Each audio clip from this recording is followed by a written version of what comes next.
Merry Christmas, everyone, and welcome to another special episode of the You'll Never Talk Alone podcast. Myself, Damon, Lew, we have got a very, very special guest with us right now.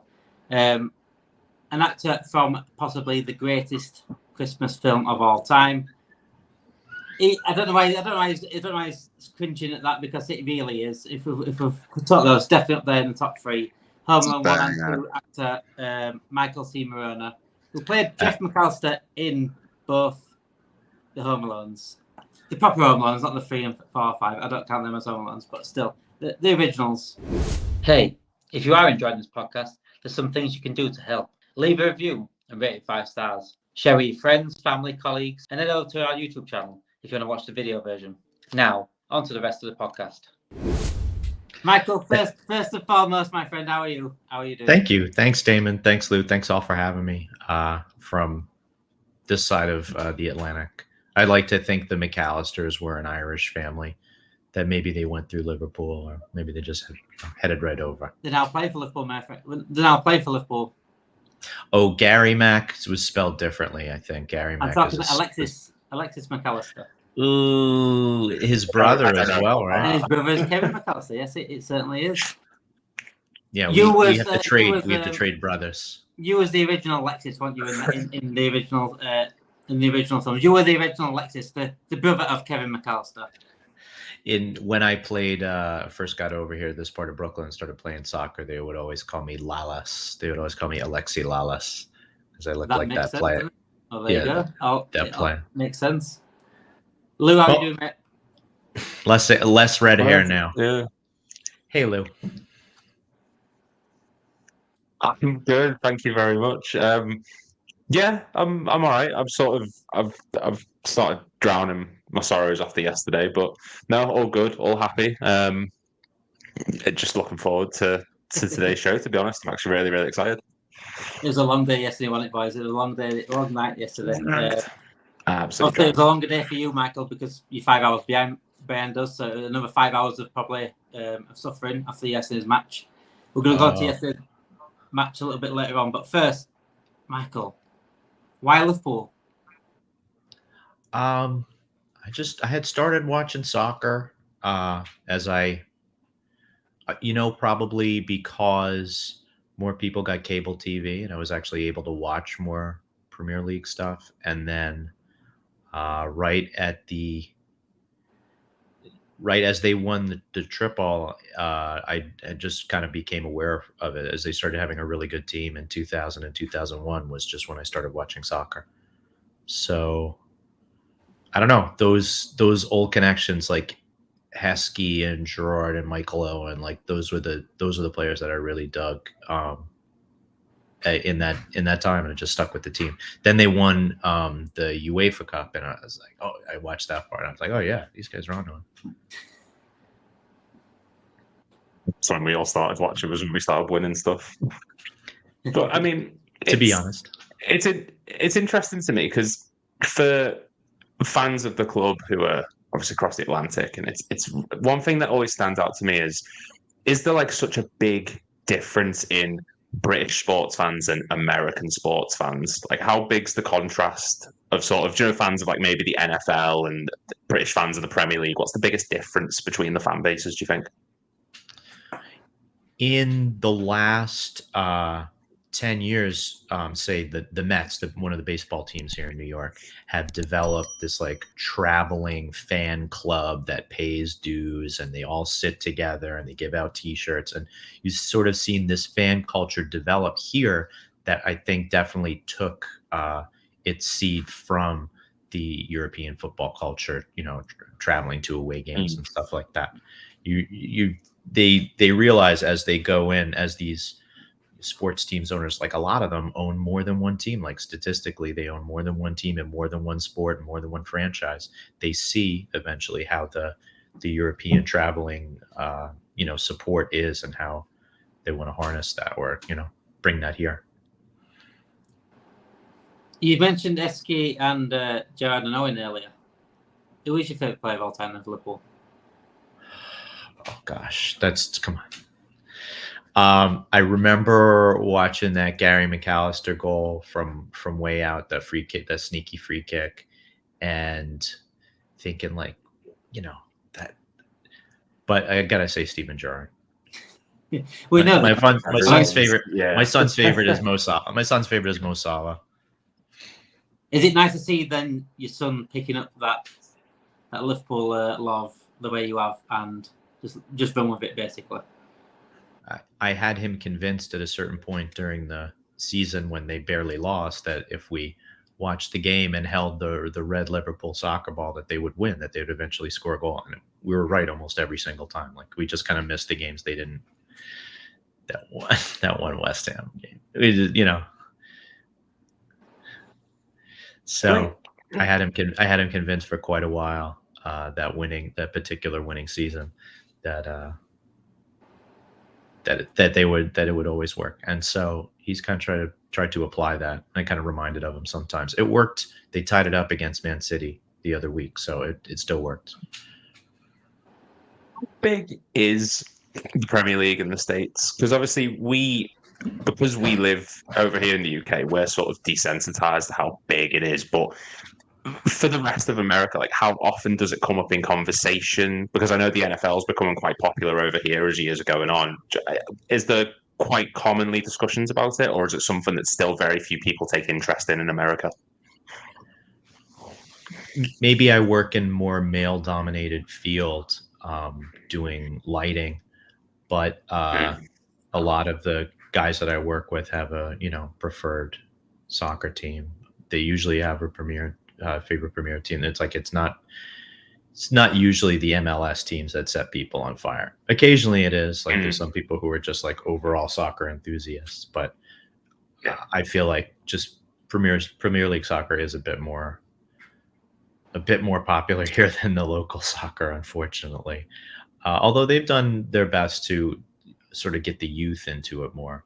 They're like Red Bulls and Man City's farm team both do a lot of like sponsorships with getting local youth soccer teams to come to their games and stuff like that with discount tickets, I'm guessing. There's a romance to it for Americans because it's an excuse to drink early in the morning. Like, that's you can be at the bar. Like, you don't always get to be at the bar like that, right? Hey, the bars over here, they open about 8 o'clock in the morning for some matches, Yeah, Weatherspoons all the way. You know what? I'd love to go to America and compare the bars over there and the pubs over there with the way sport is looked at, because over here it's part of the culture, and especially football.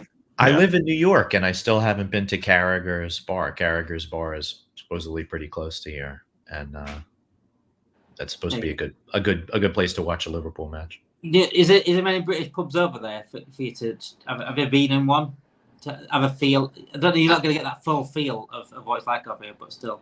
Oh yeah, there's a few attempts at reproductions, but there's a lot more Irish, sort of American Irish bars, which are their own genre, and then this sort of like comes in a kit with the arm lights that hang over and light the sign type of prefab feel to a modern Irish pub that's trying to replicate the European experience. It's going to be hard though, isn't it? Because you're not going to get the same people in there. I mean, one thing I would recommend if you ever come to England is experience a match day in a pub over here, because it is an experience, and that is the word I'm saying. I mean, literally, you got one half, say it's Liverpool Man United as it was yesterday, one half Man United, one half Liverpool, and it is pretty much proper rivalry, and that's where you get your banter, that's where you get your camaraderie in the pub, and that's where just guys talk football. And I know, that's what we pretty much talk about over here. That's how it seems. That's what it seems to be. If we go to a party, a family party, a couple of guys just hang out to the bar. You don't matter who it is. You don't even know if you know them. If you've got a common interest of football, you're talking about that all night. Is it like? It's true. It can dominate a conversation for sure. But it's because it's something you can sort of like always dig something else up to talk about. You know what I mean? There's always another side to it, or another, it's just something that maybe we like to get obsessive about, for sure. But Americans have, generated themselves so many sports stats over the years were definitely a generation of number crunchers as far as the sports fans that exist now. And maybe that's something that was imported to Europe from the American ownership, this sort of idea of Moneyball and sabermetrics and the sports science. I'm sure there's plenty of it that came from there as well. I love that we employ a throw-in coach from Denmark. Like that's so cool that this guy is helping them, do their throw-ins just a few yards further is amazing. It's the little margins that make a big difference in any sport. And you mentioned the MLS, and obviously I know we're discussing mainly Liverpool, but I'm curious, with regards to, I know obviously LA Galaxy wouldn't be your local team, being New York and everything, but what was it like when Gerrard went over to LA Galaxy? What was the impact he had on the sort of the league itself? I mean, headlines, and he had some talented. He was good for replays, but the media reach of the MLS in general is limited to where it was a waste of his, eminence. Obviously, I was still caught up in Brendan Rodgers and Raheem Sterling being offsides when he wasn't, and not getting beat by Man City that year. Still not over that when he decided to leave with the contract or not getting enough playing time. It was like, okay, LA makes sense for him and it makes sense for MLS, and it generated a certain amount of like clips and highlights and stuff like that. But I would say he's not the flashiest, right, for LA. Well, you had what Ibrahimovic go over, didn't you? Henry went to New York Red Bulls, and now Messi. Since Messi's gone over, he's took in another. Messi in Miami is probably a great, meeting of player and city on paper for the MLS guys. But again, their media is just on an island. It's subscription. It's like Apple TV Plus. That's something that affects the Premier League watching, is that NBC has the contract, but there's so many games on that they stick them on all different channels. Somebody may not be subscribed to everything, and your team that you want to watch is not, go to Peacock now, which is our streaming channel. It's scattershot, which I understand you're up against the same thing in England. But again, MLS signed this big contract with Apple TV Plus, and then you maybe have to pay something else, subscription on top of that. And their games are not regularly scheduled enough. I think obviously there's fans who follow it like that, but they don't capture really widespread attention. They could do more than, couldn't they, really? It's all about money though, isn't it, at the end of the day? It's the same over here.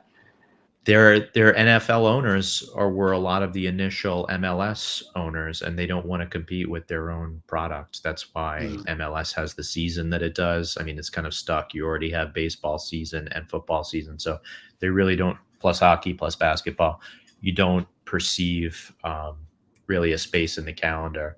And some of these owners, when it initially started, the soccer teams were sharing space with the football teams, with the American football teams.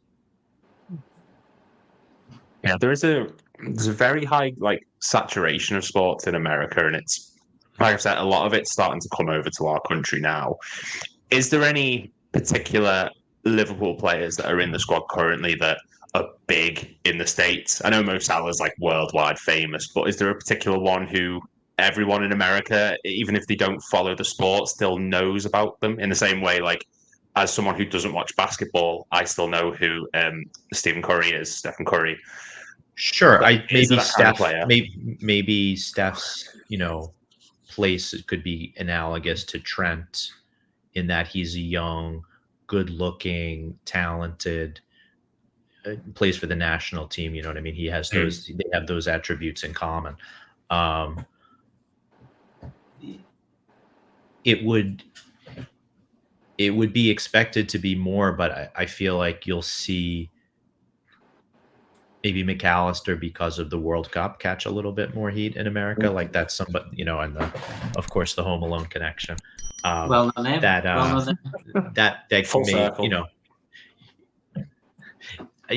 that may, jersey sales may be your best clue about something like that.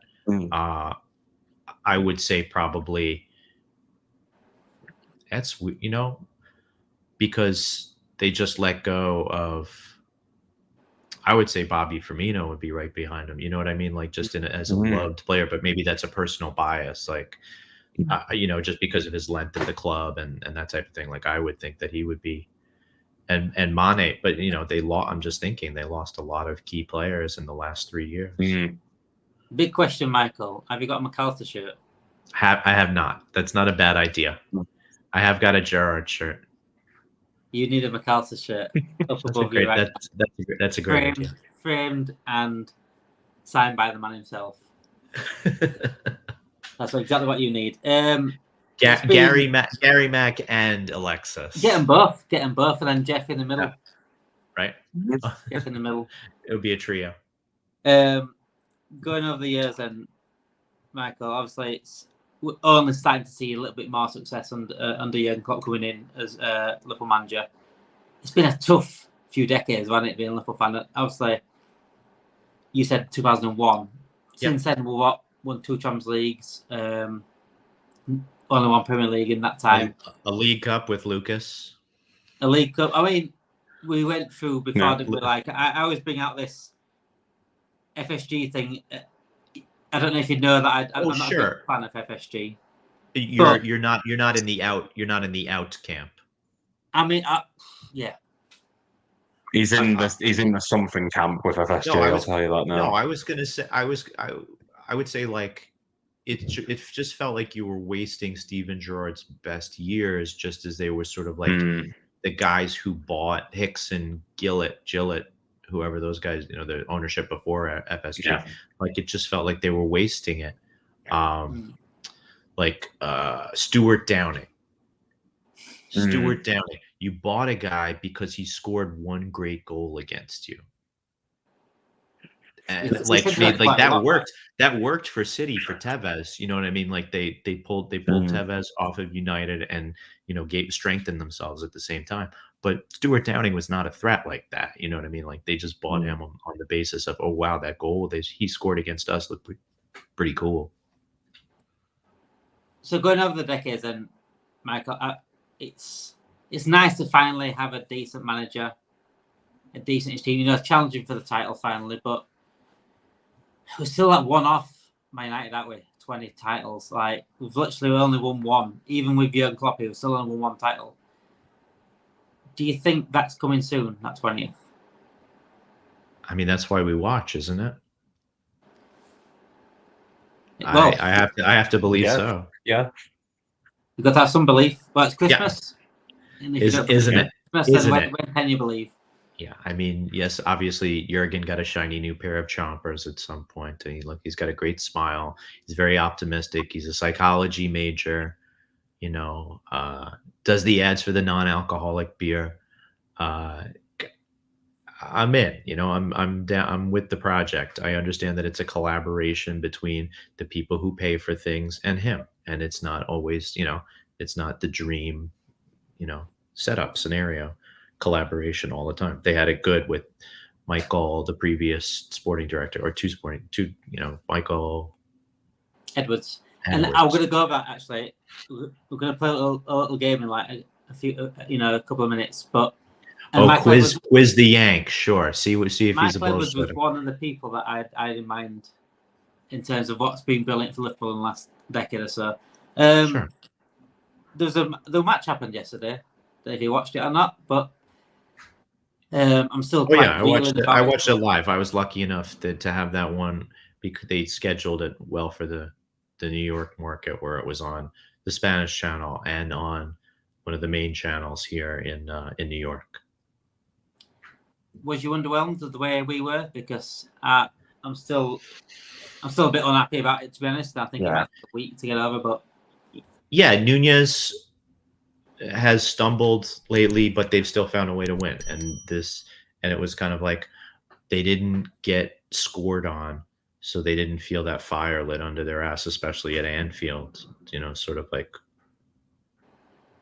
they just allowed themselves to get frustrated over and over again. Do you think we need to concede to get that spark? I mean, it's worked so far this year, hasn't it? Especially at home. They're obviously it's not Allison's. Obviously, it's not Allison's preferred outcome, but not sure what it is. We used to joke about a New York Giants quarterback that he wouldn't perform until they were like behind in the fourth quarter under pressure, and the secret was to knock him out and then tell him it was the fourth quarter. When he wakes up, it's the fourth quarter and you're down 6 points. Time to win. Yeah. I mean, Nunez missed a couple. He fumbled a couple last game. It's just what's going on. And they got in each other's way. Mo Salah took the usual Mo Salah left-footed curler, like he's always going to try that. And Onana, for all the yips and yaps that he's had over the past, we figured, he's going to do the same thing against us, which would be totally reasonable. He's made enough crazy goalkeeping errors in a short time that the short sample size that we have of this season to say, he could easily do one of those against us. But sometimes we used to, especially when we still had Mignolet, it would be like the other goalkeeper would just play amazing against us, and then Mignolet would give up a late one to a top, to like he'll go up for a cross and not get the cross and get bodied out. And there was that feeling sometimes. I don't think that came back entirely, but it just felt like Onana played a good game. What are you gonna do? So of our last 5 games, 1 goal has come from one of our front 3 players, and that was Salah against Crystal Palace. Where is it going wrong, in your opinion? What's preventing us from being able to get more of those goals from the front 3 at the minute? Maybe the service, because you've seen him swap Gakpo into the midfield and stuff like that, and Gakpo is stuck in the 2 minds of like, I'm a 10, I'm a forward, I'm a 10. And the play that he links, he's still looking for the give and goes, the short return ball in the box. And the other, there's a little lack. I mean, you can see with now Gravenberch getting an injury, there's a little lack of consistency in the midfield. Mac already had a hamstring or a leg injury. Gravenberch has a leg injury, and building those triangles, like I feel one of the great ones was like Wijnaldum on the left side with Mane and Robertson. Like there's some very good triangles that after they play together for a while. And Szoboszlai is developing that, and Mac was developing that to a certain extent, but like you still have to have that time to develop the triangles on the side. And that comes down to, I mean, we left it a bit late, didn't we, to get these midfielders in, and we did it all in one summer. And sure, you can't expect it just to click and just go. It clicked at the beginning, but to keep it consistent, and this is the punishment of leaving it all in one summer. I was, it was good. Like right after they lost to Madrid, that they signed Fabinho. Like right after that, it was like it was like the signing like right after they got out of the Champions League. You're like, okay, they have ambition, and it still took, think about how many months it took him to make it into the team and be a consistent starter. You know what I mean? It's not always. That's what Klopp explains about every new signing. He's like, this is a team. It takes some time to settle. Obviously, Nunez's English has improved. And there was a couple weeks when he was on fire. And it's, you can only keep trying. And you really don't have a choice as you have Jota injured. And if they keep using Gakpo all the time, Gakpo is going to get another one. And he's only got, as far as much as we feel like we have the depth, obviously Joel Matip shows you that you're never far away from having, from being down. Yeah. It's interesting that you mentioned that, because, and Damon, you can answer this as well, actually, because I'm curious to get your take on it. I feel like going into this summer plan was we wanted to bring these players in, but we wanted to keep the other midfielders we had to sort of like Michael said, they're slowly integrate them in. But I think because Henderson left and Fabinho left, and all these players left that we weren't expecting, we've had to sort of rush them in, kind of thing, and they haven't had time to adapt. I mean, is it possible that the good form's gone, that they're lacking a bit of understanding of how they fit into the system and how we want them to play, kind of thing, and that's why we're struggling?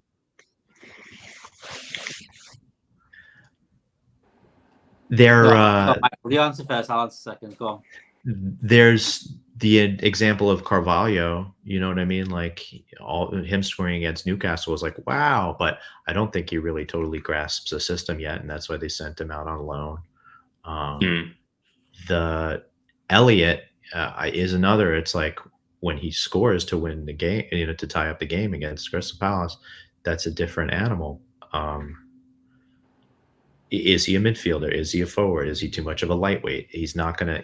I'd rather develop Ben Doak as a successor or backup to Salah and have Harvey Elliott commit to being a midfielder, does his thing like an Odegaard. You know what I mean? Like we really missed out on Odegaard. Just not sure what the project. What didn't appeal to him about Liverpool. We got in the midfield and Fabinho and Henderson leaving. I think that came to a shock to the club, but the fact that they weren't prepared for it just shows like it was a bit of a mess in the background. Because at some point, Endo and Fabinho need to be moved on anyway, and they should have been looking to integrate them out anyway and bring someone else in. But again, I think it came down to money because people say, well, we'll spend 150 million in the summer, but we got 50 million back from it, from sales. And we had to spend that because we needed a whole new midfield.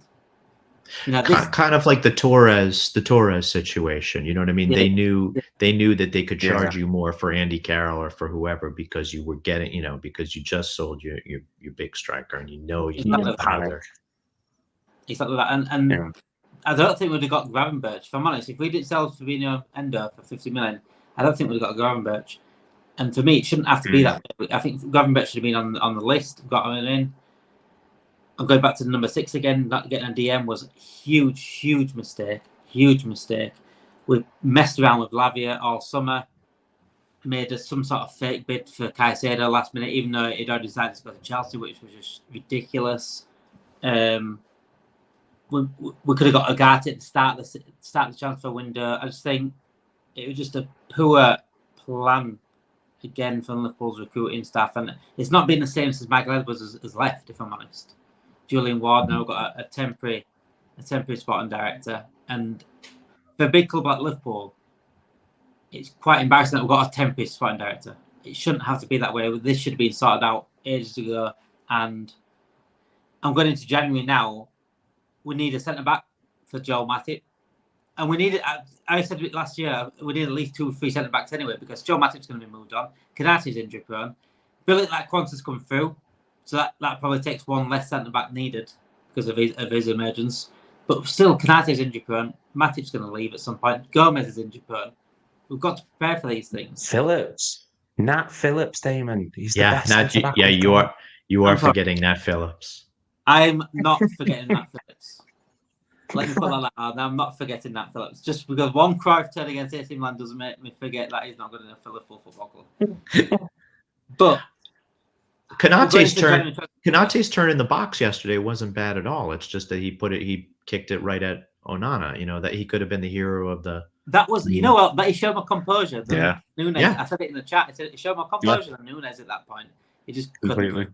He was trying to keep it. It'd have been a goal. You do miss you miss Joel Matip for his irreverence. You miss him for his forays into the midfield and occasionally even further. And Virgil used to do that, man. Virgil, when you look at his old tape from Celtic or from Southampton, he used to venture out and he has moves. He's hit free kicks for goals, and he just doesn't do that on this team. He feels like he needs to stay at home and be the stable one, I guess, and let Matip journey up. Kevin McAllister look after the house, doesn't it? Basically, I have to protect it. It needs to be looking after the house from the bad people that's going in. As soon as my son's team loses possession, he runs to go guard the goal and tell him, "Get up there and do pressure." what? We're learning pressure right now. You're teaching your son the right thing is basically work hard and get that ball back, and that's the thing, and that's what's been. Oh yeah, he's a total gegenpresser. He's definitely in the Klopp model. That's brilliant, absolutely brilliant. That's one thing you need: hard work throughout life, not just football, but throughout life as well. Yeah. Deep down for a second. That was motivational. I love it. Just to take it back to the Manchester United game, then. So obviously we spoke about how we were poor up front. Now, just to play devil's advocate, yes, we were poor, but do we need to give Man United a bit of credit because they clearly went there with a game plan?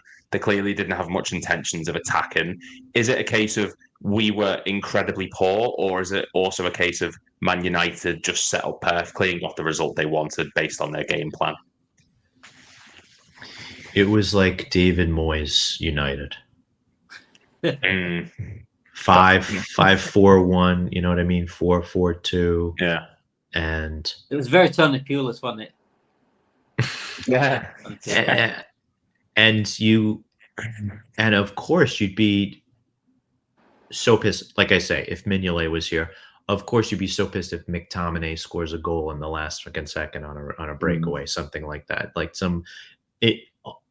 improbable, somebody breaking from the midfield where we're pushed all the way up, but you have the confidence really in Virgil to recover and his speed to get back on everybody who was there. So they had a few close calls yesterday where they were just as close to scoring as we were, and that would have been tough.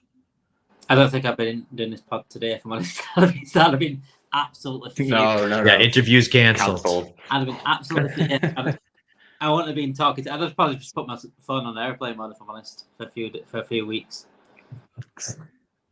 But yeah, I do think they created the best chances. The two biggest chances was the Highland one. Yeah. Nelson said to his chest, and the one where Garnacho found himself through, but Trent got that nick. Any other player that if he didn't try to sort his feet out that quick, I think they'd have scored. And and it goes on to again. There is, no matter whether we're top or not, there is issues there that need addressing. And if it weren't for Alisson Becker, I know he gets paid for this, and he's the best keeper in the world, and this is what you buy a keeper for. But still, if we relied on him every single week to save us, to not keep, to make sure we get a point or make sure we get 2-3 points. We saw it with Kelleher coming in. When Kelleher came in, I saw your tweet against Palace. Well, when Kelleher came in, it sort of showed that how much we do rely on Alisson. Yeah. Would you say the difference? It's tough. I mean, Alisson Becker is the greatest keeper I've ever seen at Liverpool. In the world. I'd say he's the best keeper I've ever seen in the Premier League. And a lot of, we had Leon on the other week, Man United fan, before for the Man United preview, so a different debate to be had, and I will have that debate at some point with Man United fans, with Peter Schmeichel, Edwin van Sar, Petr Cech for Chelsea fans. But I still believe that Alisson Becker is literally the most complete keeper I've ever seen in my life. Michael, how far do you put up Alisson in terms of Liverpool greats? Sure, he's not flashy like Grobbelaar as far as the 80s teams. He's great. He's just what they needed. It like the Coutinho money couldn't have been better spent, right? As far as the way that all turned out, which is extremely sour, as he continued to pound in ridiculous goals and just do ridiculous things. Forget about my back hurts and that type of stuff, but it was the best use. And just to see what happened to him since, like, everybody who's left Liverpool has just gone down like this. It's just, you see how much the system is good for them. To the same as Stevie G, you know what I mean? Like, even in the LA Galaxy, obviously he had made some great passes and scored some great goals, but you need the system. Exactly. You need the system around you. He's outrageous, Allison, and he's one of those keepers who he does stress me out sometimes when he tries to play it out from the back because he keeps hold of it sometimes just a bit too long. But at the same time, I think he's earned the right to not get sort of judged for it. He's done plenty for us.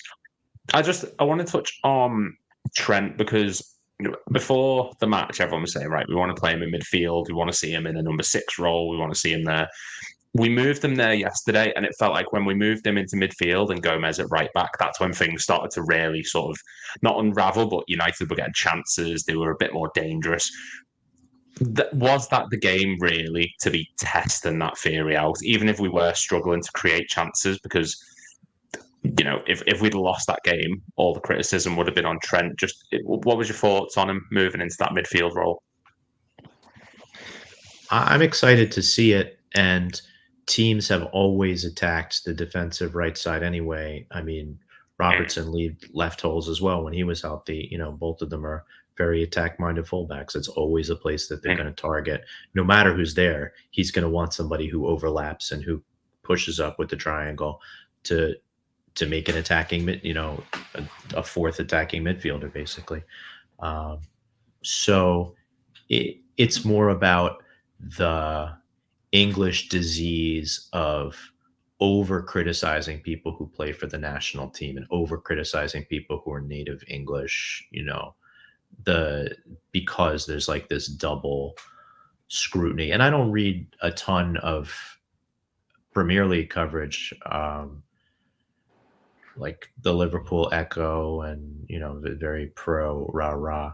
I don't read a ton of coverage about the other teams, but there's like Harry Kane was always under a microscope type of thing. And I don't like his backing in move. Glad he gets knocked over when he does it. But, a lot of those English players are over scrutinized. They're overrated as well over here. Some of them. But Harry Kane is not. I think Harry Kane's actually backing up on the pitch. Trent Alexander is another backs up on the pitch, but he's underrated by Gareth Southgate. Gareth Southgate doesn't even play him. And when, especially going back to the Euro final played Italy, it was, wasn't it? No, in fact, go back to the France game in the World Cup, wasn't it? Yeah, World Cup semi-final. World Cup, yeah. And he kept Trent on the bench, and it made no sense at all. Exactly. They were dominating the match, and they weren't creating anything. And they had Trent and Maddison on the bench. This is why England won't win out on the Southgate, because he hadn't a clue. Do you follow the USA team? Sorry, it was only a quick one. It was just on the national team. Do you follow the USA national team? Not intensely. In these international breaks, they kind of have like a mix of friendlies and qualifiers and stuff like that. And because it's CONCACAF, sometimes they play pretty late at night. Sometimes I'm to bed. Sometimes I'm to bed before those games start. Like there's one at 9 o'clock. There's one at 11. There's one at 10. There's one at 10. So I don't always stay up for the U.S. games. No, but I follow them whenever they play. I remember staying up. I remember getting up at 3 o'clock in the morning when they were in the 2002 World Cup in Korea and Japan to see the 3 in the afternoon games in Japan. I remember doing that. That Korea-Japan World Cup, that football that they had, that was one of my favourite footballs as a kid. Oh, sure. They had like a goal around it as well, didn't they? They had like a goal around it as well. That bounced so good, that ball. It's Christmas, Michael. Yes. Obviously, for the best Christmas film of all time. In fact, before you do, you shook your head at the beginning when I said that. What's better than it? I don't know that I have a favorite Christmas movie. I was brought up on stuff like March of the Wooden Soldiers and Miracle on 34th Street, sort of these like classical Hollywood movies. Yeah. There's some good stop motion animation ones that are also part of it. There's a Rudolph the Red-Nosed Reindeer that everybody really likes. The old Bass Rankin claymation. I don't get too far out. Just say it's Home Alone. That is the greatest. You can be modest. Sure. I haven't seen Home Alone 3 or any of the other ones. Wow. I understand Christmas. Christmas is important. for family, and it's a good bonding moment. And I'm glad that I'm part of that for people. I still haven't shown it to my son, who is 7 years old. Really? To get any Wow. ideas. My little girl loved me coming on here with you tonight because she was like, it's my favorite Christmas film. She's been watching it all weekend, so to see you on here, I think it might make her week, if I'm honest. Is it yours, Damon? Is it your favorite Christmas film? You know what? It is because it's my childhood. Grinch is up there, like Grinch is up there, Elf is up there, but I think this, it's throughout my childhood. This is, Home Alone is the one. Too, I think. Yeah. It's the music as well. I think it just all connects perfectly for me. Yeah. Being it is Christmas then, and we haven't done a game in a while on this podcast, and I used to do games all the time. Being a podcast, it's something different, better than live streams.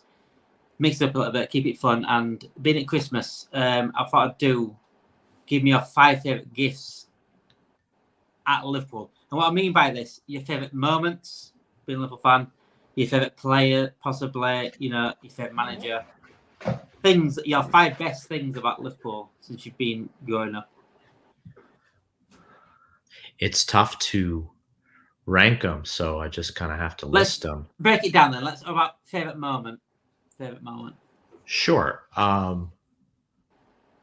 Watching them win the Champions League for the first time, I remember watching that. Sort of, it didn't, like, they had grasped, Fox being international has kind of grasped this. He knows it from Sky, but it was still tough to watch the Champions League final at that point. And so I think I watched it on the Spanish channel because that was guaranteed. Spanish language channel was guaranteed to have it. Yeah.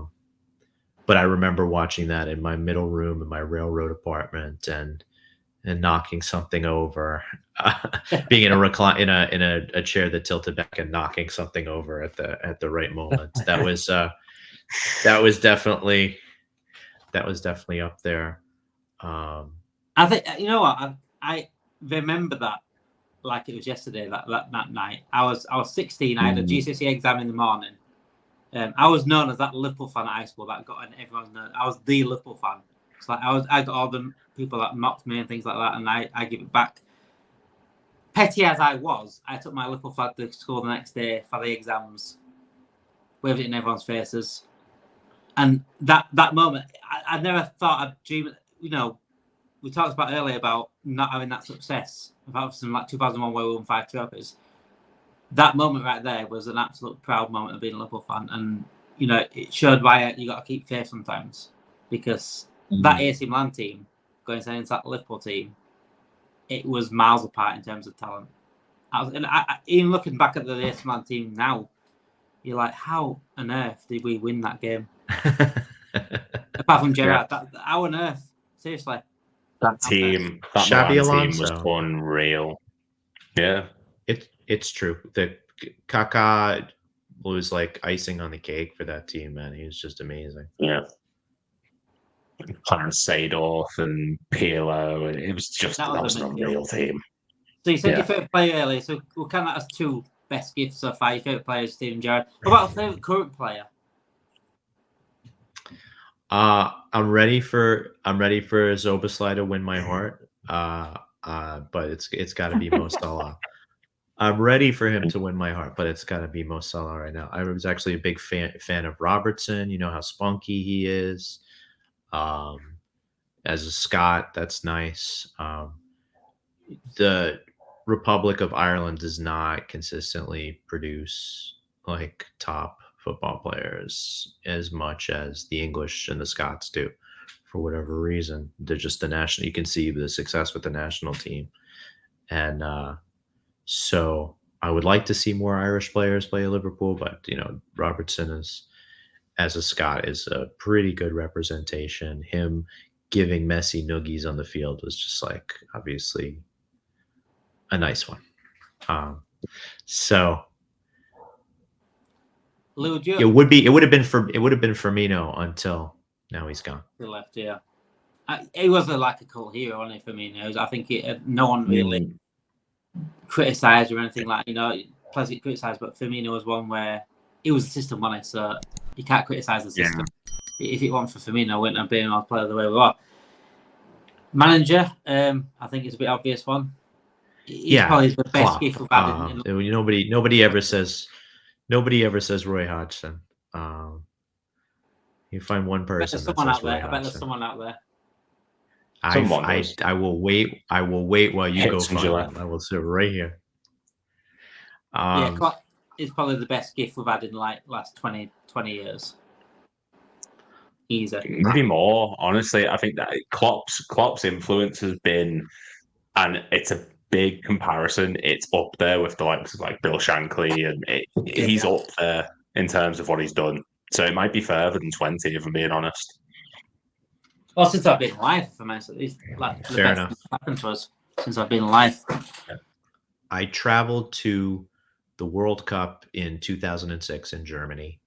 I knew a few friends who were all from Ohio, all spoke German, and all were football enthusiasts. So I made up the quartet, and we went to 5 games at the World Cup in Germany. And there were some good games. Iran, Portugal, Italy, Czech Republic.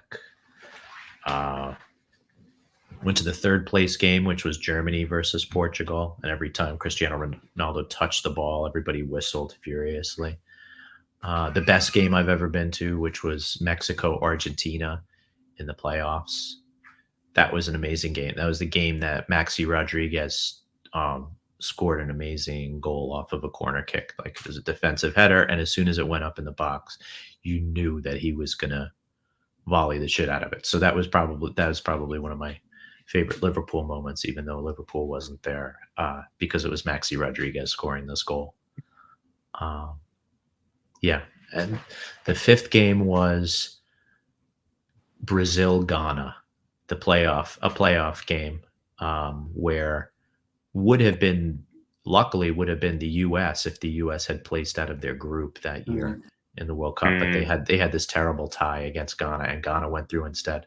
So all these Japanese people bought the ticket because Japan was in the group with Brazil, and we as Americans got the that playoff ticket, and neither of our teams ended up in the playoff. But I remember, obviously from the stands, teasing Ronaldo about his weight, which I regret now, and Ronaldinho just being really excellent and being pretty sure that they were offsides for one of their goals that they scored. I think Brazil won 3-0. Oh, that Brazil team. Brazil team was ridiculous. And it's just really quick. You mentioned Ronaldinho, who is my personal favorite all-time player. I absolutely adore Ronaldinho. Have you got a favorite player outside of Liverpool? Someone who you've really enjoyed growing up, or someone you really enjoyed watching? I've seen Ronaldinho play again against the MLS All-Stars for Barcelona when they came on an exhibition tour. Okay. In New York. He's such a talented one, but I didn't really have that that perspective of enjoying the players like before I decided to root for Liverpool, but like just talented over the years. I feel like I want to say this and that, but we're experiencing this in the same way where the people that we knew as players growing up have now become commentators and managers and administrators, and they're applying this knowledge in a different way. And it's interesting to see that, like, no one's going to say that Alan Shearer isn't like the best goal scorer in history in the Premier League, obviously, but all over the place. But then, like, some of his analysis, I'm like, some of his analysis, I'm like, okay, yeah, he's right. And that's something different. Going back to the gifts, we'll call Ronaldinho a greatest gift of football. I think he was definitely the greatest gift of football. Also, the Messi is the greatest gift of football. 2 bad gifts. When you've also got some good gifts in your sack at Christmas, sometimes Joe Cole. Sometimes you do get Joe Cole was a lump of coal. Man, that was such an ambitious freaking season. Joe Cole, that's great. I mean, such an ambitious season. I was familiar with after watching, like the television coverage of the World Cup, like like how many of those damn like hair product commercials starring the English national team or whatever it was, like whatever advertising they ended up in. Everybody was on that hype, and it was just like, oh, I knew it was. Steven Gerrard compared him to Messi. I mean, you just knew. Unfortunately, you had high hopes, but in the back of the head, you're like, they are reaching. You had no hesitation there at all. That's like it's been building in you for years. I thought that, yeah. I don't know. I don't know why. I don't know why it came out like that. No idea. You didn't even take a breath. No, it was like that quick. Like that was maybe instant. Maybe it was the rhyme. Maybe it was the rhyming name. Who knows? You knew the question was coming. I have such respect for Colo Torre. Yeah, like what he did while he was here. I have in the same way for Gary Mac, although I was like not as conscious of the Gary Mac Allister as far as bringing that veteran presence and experience. And in this team, you have to say it's like kind of Virgil is like the most experienced. Like he's not only the most experienced elder head, he's also the captain type of thing. Like maybe you can see how Zoboslai or Trent can sort of make a move for the captaincy after a few years and make their voice more heard. Lou, do you have any back gifts? Not personally, obviously, from Liverpool perspective. We've got Joe Cole right there. It could be Joe Cole again if you got Joe Cole again. Who is your Lynx Africa box set? I like the Lynx Africa, by the way. If I got that, I'd be happy. It was alright back in the day, yeah. It was alright back in the day, but you don't want to be. I don't know. When you said it, I had like 3 or 4 popped to my mind. Like, I know who my one is, but like, Paul Konchesky popped to my head. Voronin popped to my head. Kyrgios, Balotelli. Balotelli, sure, Kyrgios. I still have nightmares of Kyrgios. I remember you saying that you had your memories pop up from like 10 years ago when he was all over it. Facebook memories, and I was a little bit less illiterate back then. I would go in a little bit harder on Facebook. I'm a bit more professional now on Facebook, and I don't really write much. But my Facebook memories is a lot of slagging off Kyrgios. Yeah, that was dreadful. But I think the one who really gets me, and I know it's going to sound a bit ridiculous, Lazar Markovic. It really infuriated me how we signed him for such money, and we thought, you know what, this is going to be the winger he's going to take us up. He's young, a lot of money, he's exciting. He was dreadful. He assisted there was that Sunderland goal. Yes. Yeah. That is it. And he got sent off against Basel, and he just... I don't know what it was in particular. It just infuriated me. And he's up there with my all-time... he just irritated me. Michael, I saw a little bit of... Markovic effect on you there as well. He assisted a really good Mo Salah goal as well. He has like he's got a couple of good assists and that one. Oh man, yeah. I mean, Balotelli only scored what, twice or once? Yeah, Tottenham, Ludogorets, and I think he got one against Swansea. Oh, okay. Yeah, even Balotelli scored more than that.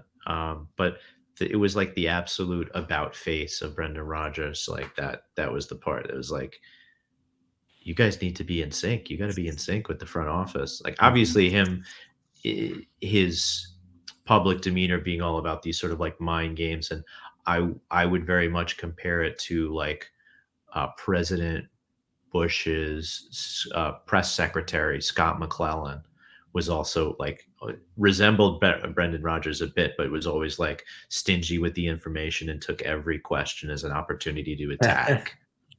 Did they have good character by any chance? Could have been.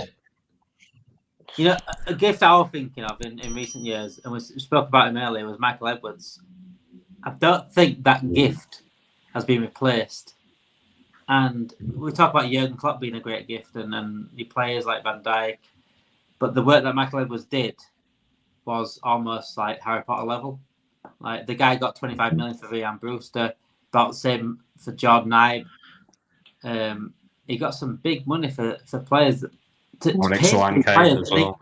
Yeah, well, Solanke's sort of paying that off now, isn't he? Really, Solanke has really trumps in recent years. But you know, he got 140 million for Coutinho, as we said earlier, and which bought us Van Dijk, Alisson. I don't think without Michael Edwards, I don't think the FSG model worked, and I don't think we'd be sitting on the Premier League and a Champions League right now. So as much as Jurgen Klopp is a great gift, I think Michael Edwards does need his P's and needs his praise, if I'm honest. You don't think maybe Caicedo already had his mind made up as far as he was going to Chelsea, but it feels like whatever the schedule is, like you were saying that earlier, Lou, that the transfer strategy was a bit panicked and the reactionary. You just feel like Edwards did his homework and had that stuff sewed up ahead of time, where we would have already signed Andre from Fluminense. You know, we would have already signed a defensive midfielder. We would have already signed a young center back. Go forward, Michael. Go on, Damon. It was just, obviously we spoke about FSG and stuff, and it's only a really, really quick one. But what before John Henry and FSG came to Liverpool and took ownership, was there a sort of opinion on them from America? Like, did the Americans have an idea of them, or were they sort of relatively unknown until the Liverpool takeover? Because I know they own the Red Sox, so they. The New York Times famously took a bath on buying the Red Sox, and somehow FSG managed to get it at a good price and turn it into $1 billion asset. They are known in America for applying sort of sports science and the statistics and the tech and stuff like that, as that being a time when teams moved into that. But the Red Sox had a curse on them for a long time, since they sold Babe Ruth, a famous old baseball player, and it was under John Henry's ownership that they won their first World Series. So he does have a bit of a mythos around him, I guess. But I wouldn't say, you know, then they can go ahead and suck again the next year pretty bad. So you'd have to give credit to the manager, and there's a lot of staff. There's a lot of staff. There's a lot of players that turn over year to year, and the salaries they make are ridiculous. It's great to hear these numbers being pushed around, because they're increasing even more than whatever you see the ticket prices go for.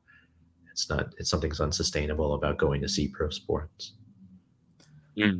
I see quite a lot that Boston fans are not happy with him at the moment, John Henry and FSG as a whole. I think Pittsburgh Penguin fans have gone that way. A lot of Liverpool fans are also that way right now. This NBA thing, is it liable that, you know, is it going to happen where he may have to sell Liverpool, do you think, Michael? Which NBA thing are you referring to? They're looking to try to get Las Vegas out there, trying to get a franchise of NBA Las Vegas with I think LeBron James. I think they're going into partnership with him, Redbird, and I'll say FSG. Do you think they'll have to get the money from somewhere, and Liverpool could be it? Like, do I think that Liverpool could suffer, or that they'll put him up for sale? Yeah, I think they'll sell him. I mean, that's a tough. I mean, that's a scenario I don't want to consider, because I feel like they've done all right in ownership so far. And also, you think about who are the people who could buy that. You know, you don't get to be a billionaire by being like a nice and good person. Obviously, you set that to the side, and it's, you know, more like, is it just more oil money? You know, are we going to perceive it that way? The way that foreign government ownership has moved into the Premier League, like, is it going to go into other sports? Besides, you know, and if Liverpool goes that way, Newcastle's already gone that way, you know, more recently, and people think about it. I would, yeah, I really hope not. And I understand them being interested in attracting outside investment as well. I'm sure that that outside investment is there in the US. If they want more control, then it could be that they want to get rid of an asset, and Liverpool is probably a very, very valuable to them. Definitely a valuable asset. Just coming to the end of the podcast then, Michael, rest of the season expectations. This 20th title is just that close, and we've got such a brilliant chance to win it this time. If we boost in January, give that squad a bit of a boost, get a CDM in possibly, we can win it, can't we? You have to believe that that's possible. They got a great record at home, and Klopp is pretty. You never see him break down and just be like. Obviously, he can get upset about this thing or that thing, but you never see him frustrated as far as his tactics. He's always going to try something new, and yeah, it would have been nice if Joel Matip didn't go down, but they're still playing in 4 different tournaments, and they have a shot at all of them. Oh no, they were out of the league. They went out of the League Cup. Right? They went out of the FA. They went out. We win all of them. The League Cup to Wednesday is West Ham. Yeah. FA Cup against Arsenal. They're oh, that's I thought that was the league. No, Arsenal's FA Cup third round. That's the first. Also, our first round. But then that's not Arsenal in the league this weekend, though. We have so we played them in the league this weekend, and yes, the FA Cup's and then right again. That was a. It would be obviously a good thing. I remember when Liverpool were leading going into Christmas before. I remember both times that I can remember. They only won one of those times. I think with the other first, one, 13-14. They were also. Were we the first team to lead at Christmas and not win the league? I think it was at the time. Until Arsenal. I don't even know. Were we leading the league in 13-14 at Christmas? I can't feel like City or Chelsea might have been like a point ahead of us, and then they dropped, and then we took ahead, and then we just dropped slightly. Was it one of the Klopp seasons where we were leading and we lost it? That was the 17-18 season. Yeah. And we were the first team to do that. 21 Christmas and not win. Obviously, Arsenal did last year. Arsenal were top of the league for like 95% of the season until right at the end. Yeah, they really dropped it. I can only hope they keep dropping it against us coming up. Then I don't know. They put a good team together. It's you can't begrudge them that. Lew, 2020 coming. I want to feel it, Lew. Don't you? I do. I want it to happen. Obviously, God knows I do. But I look at City, and they can still. They're one of those teams that can go on a big 15-game winning streak, and statistically, to hit 90 points, they have to win 90% of their remaining games. And if anyone could do it, it's City. And I look at Arsenal, and I just think they've done what we need to do in the sense of they knew where their weaknesses were. They've bought to fill those weaknesses. Declan Rice looks fantastic. Kai Havertz has started to hit form.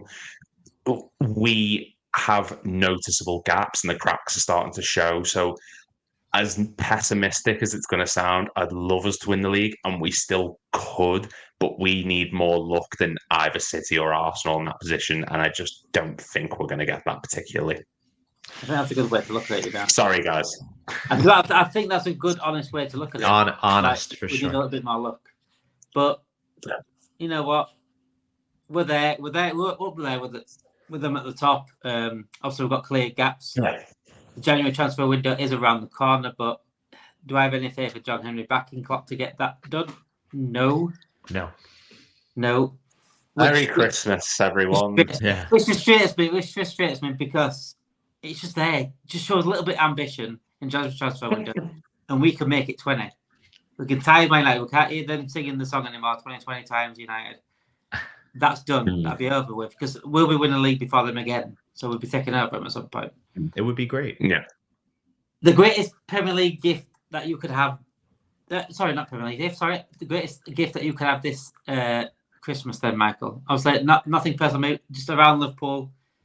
You know, but beating Arsenal. I thought a Home Alone 3 would be nice. But go on, Liverpool gift. You're not talking about a material thing. You're talking about beating Just West Ham and Arsenal in the next week. A young contract, possibly. They're already talking about rumors that he's extending. Would that be a great gift this year? Perfect Christmas gift right there. Young a defensive midfielder. That's a good shout, you know, because that's been on my Christmas gift since August. I wrote my early Christmas list, and that was on my Christmas gift for August. Michael, absolute pleasure to have you on tonight. Thank you for making time for us. Again, absolute pleasure, because growing up watching you obviously act on Home Alone, I'd never thought this would ever happen. It's a mad world. It's a mad world. You know, I reached out to you last year, and it's been nice to chat to you since and have that communication with you. And again, love that with interaction. This has been a long time overcome. This podcast. I'm finally glad that we can have it out on here. Lew, thank you again for joining me tonight. I hope you all listening have a brilliant Christmas. Lew and Michael as well. I hope you have a fantastic Christmas. Yeah. Again, if you are new to the channel, please subscribe, like the channel, like the video itself. Spotify, Google, Amazon, whatever you're listening to, please give it a 5-star rating. If you do give a 1-star rating, as I always say, please give me a reason why you give it a 1-star rating. I like criticism, but I also like constructive criticism, and see how we can do things better. Thank you, Michael. Thank you, Lew. Merry Christmas, everyone, and have a brilliant New Year as well. Thank you, everyone, for joining us.